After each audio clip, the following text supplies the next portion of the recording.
আপনি জানেন বিএনপির মহাসচিব মির্জা ফখরুল ইসলাম আলমগীর এখন লন্ডনে রয়েছেন। ওইখানে শনিবার একটা মত বিনিময় সভায় উনি বক্তব্য রেখেছেন এবং সেখানে তিনি সংখ্যানুপাতিক নির্বাচন পদ্ধতি, যেটা আমরা বলছি প্রপোর্শনাল রিপ্রেজেন্টেটিভ, সংক্ষেপে পিআর বলা হচ্ছে এখন, বাংলাদেশের রাজনৈতিক বাস্তবের সঙ্গে জুৎসই নয়। এবং তিনি আরেকটু এগিয়ে গিয়ে বলেছেন যে এই ধরনের নির্বাচন পদ্ধতি একটি সরকারের স্থিতিশীলতার পরিপন্থী। তিনি আরও বলেছেন, আমরা যে ওয়েস্টমিনিস্টার ডেমোক্রেসি অনুসরণ করি সেখানেও এই পিআর পদ্ধতি নির্বাচন নেই, এটা শুধু ইউরোপের কিছু দেশে আছে। উনি একটা উদাহরণ দিয়ে বলেছেন যে আমাদের দক্ষিণ এশিয়ার মধ্যে একমাত্র নেপালে সংখ্যানুপাতিক নির্বাচন পদ্ধতি আছে, তারা এটা নিয়ে বেশ সমস্যা আছে। প্রতি বছর এই একটা কারণে নেপালের সরকার পরিবর্তিত হয়। বাংলাদেশের বেশিরভাগ রাজনৈতিক দলও এই পদ্ধতিতে নির্বাচন চায় না। প্রফেসর সিদ্দিক, আপনি কি মনে করেন? বাংলাদেশে এখন একটা সংসদীয় গণতান্ত্রিক সরকার পদ্ধতির মধ্য দিয়ে আছি এবং এইটা আমাদের, যেটা একটু আগে আপনি বললেন এবং মির্জা ফখরুল ইসলাম আলমগীর সাহেব যেটি বললেন, যে ওয়েস্টমিনিস্টার যে ডেমোক্রেটিক ফর্ম সেটা আমরা অনুসরণ করছি এবং এই ওয়েস্টমিনিস্টার ফর্মের মধ্যে সংখ্যাগরিষ্ঠের শাসন। হ্যাঁ, তো সেইখানে এটি কিন্তু আমাদের, আর আমাদের উপমহাদেশে আমরা বললাম যে ইন্ডিয়া সবচেয়ে বড় গণতান্ত্রিক দেশ, সেইখানেও কিন্তু এই প্রপোর্শনাল যে আছে ইলেকটোরাল সিস্টেম বা রিপ্রেজেন্টেশন যেটা আছে সেটাও কিন্তু নেই এখানে।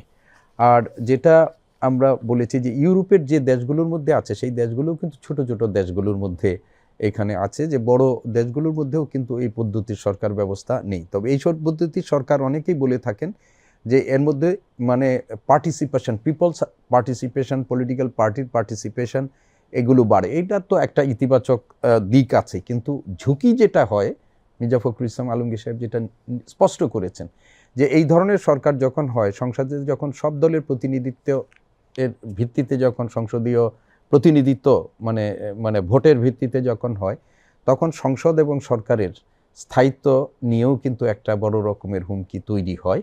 এবং ফখরুল ইসলাম আলমগীর সাহেব এটা আমাদের দক্ষিণ এশিয়ার দেশ নেপালের উদ্ধৃতি দিয়েছেন। এখন বাংলাদেশ এবং ইউরোপ, আপনি বললেন যে আমরা একই সময়ে বাস করছি, কিন্তু প্রত্যেক দেশের মানুষের একটা রাজনৈতিক ঐতিহ্য আছে, রাজনৈতিক বাস্তবতার সাথে আমরা কিভাবে পরিচিত সেটাও কিন্তু আমরা একটা গুরুত্বপূর্ণ বিষয়। হ্যাঁ, ব্যক্তি একটা বড় ফ্যাক্টর আছে, তো সেইগুলো আমাদের হয়। তো আমরা এটা, আমি ব্যক্তিগতভাবে মনে করি যে এই বিষয়গুলো নিয়ে আমাদের আরও অনেক বেশি আলাপ আলোচনা হওয়া দরকার এবং এই ধরনের একটা পদ্ধতিগত বিষয় নিয়ে আমাদের পার্লামেন্টই সিদ্ধান্ত নিতে পারে। ভবিষ্যতে পার্লামেন্ট একটা সিদ্ধান্ত নিতে পারে যে আমরা কোন ধরনের ব্যবস্থাপনায়। তবে এখন কেউ কেউ এটার পক্ষে যে ধরনের জোরালো বক্তব্য রাখছেন, কেউ রাখছেন জোরালো বক্তব্য, আবার কেউ এটার বিরোধিতাও করছেন। তো ফলে এই বিষয়টা নিয়ে একেবারে তাড়াহুড়া করে কোনো সিদ্ধান্ত নিয়ে ভবিষ্যতের সংকটের পথে বাংলাদেশকে নিয়ে যাওয়া, আমরা যদি এই পদ্ধতির প্রয়োজনীয়তা, গুরুত্ব এটা অনুভব করি, তাহলে আমরা যারা পরবর্তীতে রাজনৈতিক সরকার আসবে তাদের কাছে এটার একটা অনুরোধ থাকতে পারে যে পার্লামেন্টে প্রতিনিধিত্বকারী দলগুলো নিয়ে আলাপ আলোচনার মধ্য দিয়ে আমাদের ভবিষ্যতে সংবিধানে আমরা কোন ধরনের যে প্রতিনিধিত্বশীল সরকার প্রতিষ্ঠা বা সংসদ প্রতিষ্ঠা সেটা করব কিনা সেইভাবে যেতে। তবে এই নিয়ে আমার মনে হয় তাড়াহুড়া করা কোনো অর্থেই কোনোভাবেই এটা ঠিক হবে না। আমাদের দেশের ঐতিহ্য, রাজনৈতিক কালচার, ট্র্যাডিশন, বাস্তবতা, এগুলো আমাদেরকে মাথায় রাখতে হবে। ওই মত বিনিময় সভায় একটি প্রশ্ন করেছিলেন একজন সাংবাদিক মির্জা ফখরুলকে যে বাংলাদেশের পররাষ্ট্রনীতি কেমন হবে, বিশেষ করে ভারতের সঙ্গে কেমন হবে। সেই প্রশ্নের জবাবে মির্জা ফখরুল বলেছেন, ভারতের সঙ্গে কী নীতি হবে সেটা নির্ভর করে আমাদের প্রয়োজনের উপর, তাগিদের উপর, কিন্তু আমার সার্বভৌমত্বের উপর যদি কোনো আঘাত পড়ে সেটা আমরা সহ্য করব না। এটা আমি পরিষ্কার করে বলছি, আমার দেশের ভেতরের বিষয়ে আমি সিদ্ধান্ত নেব, অন্য কেউ সিদ্ধান্ত নেবে না। এখানে কেউ দাদাগিরি করতে এলে তা আমরা কখনোই মেনে নেব না। আমরা 1971 সালে দেশ স্বাধীন করেছি পাকিস্তান থেকে বেরিয়ে এসে ভারতের পেটের মধ্যে ঢোকার জন্য নয়।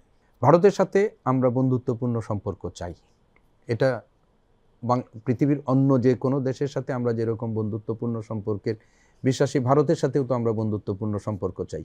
তবে এই বন্ধুত্বপূর্ণ সম্পর্ক প্রতিষ্ঠা করলে উনি বলেছেন যে আমার নির্ভর করছে আমার চাহিদা তাগিদের উপর, আমাদের কি প্রয়োজন। একই সাথেও ভারতের আচরণের উপরও কিন্তু এই সম্পর্ক, ভবিষ্যৎ সম্পর্ক কিভাবে নির্ণীত হবে সেটাও কিন্তু নির্ভর করবে, যে ভারত কিভাবে চাইবে সেটার উপরও কিন্তু নির্ভর করবে। ভারত যদি আমাদের উপর দাদাগিরি করতে চায়, আধিপত্য কায়েম করার চেষ্টা করে, আমাদের অভ্যন্তরীণ বিষয়ে মানে এমন অভ্যন্তরীণ বিষয়ে হস্তক্ষেপ করতে চায় যেটি আমার স্বাধীনতা সার্বভৌমত্বের জন্য হুমকি হবে, স্বাভাবিকভাবেই বাংলাদেশ ভারতের এই অন্যায্য, ভারতের এই কর্তৃত্ববাদী ব্যবস্থার সাথে একমত হবে না, এবং বাংলাদেশ দুই দেশের মধ্যে সম্পর্কটা চালাবে একেবারেই সমতার ভিত্তিতে, ন্যায্যতার ভিত্তিতে। দুটো সার্বভৌম দেশ যেভাবে একে অপরের সার্বভৌমত্বের প্রতি শ্রদ্ধাশীল থেকে তাদের কূটনৈতিক সম্পর্ক পরিচালনা করে, সেইভাবেই পরিচালিত হবে। এবং অতীতের মতো বাংলাদেশের সাথে ভবিষ্যতে ভারতের সাথে কোনো ধরনের নতজানু পররাষ্ট্রনীতি গ্রহণ করার বিন্দুমাত্র মানে এটা সম্ভাবনাই থাকা উচিত না, সুযোগও নেই। বাংলাদেশের মানুষ এই ধরনের আপোষকামী রাজনৈতিক দলকে আস্থা করে নিক্ষেপ করবে। আমার মনে হয় বিএনপির মহাসচিব তিনি একজন সুদক্ষ রাজনীতিবিদ হিসাবে এই দেশের মানুষের প্রত্যাশাটাই তারা ধারণ করেন, এবং সেইভাবেই তিনি বক্তব্যটা রেখেছেন।